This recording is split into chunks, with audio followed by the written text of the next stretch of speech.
After I cleaned my face, I use Vitamin C Suspension by Ordinary and follow up with SPF 50 by Roche Posay.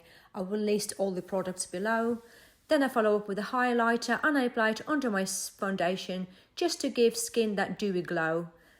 Then I apply a little bit of foundation and I use beauty sponge to blend the product into your skin. I find it easier to apply foundation with a sponge rather than brush. Blend it really well. Then I apply a little bit of contour and just where needed. A little bit side of my nose, under my cheekbones, my chin and my forehead. Then I blend it in with a flat brush and blusher.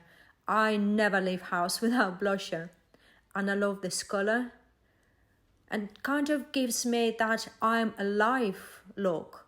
Then I follow up with single eyeshadow. I just want a little bit of sparkle today, nothing fancy. Then just apply one coat of mascara and then I use this lip liner to outline my lips. And I think I need to do separate tutorial how I do that, just to give that lip fuller look. And then I'm absolutely obsessed with this lip oil by Body Shop. It doesn't dry your lips. It's sheer pink, it's beautiful. And then I set it up with the powder, just a little bit around my nose, my forehead and my chin where I don't want to shine. And that's it. Hope you enjoyed it. Thanks for watching.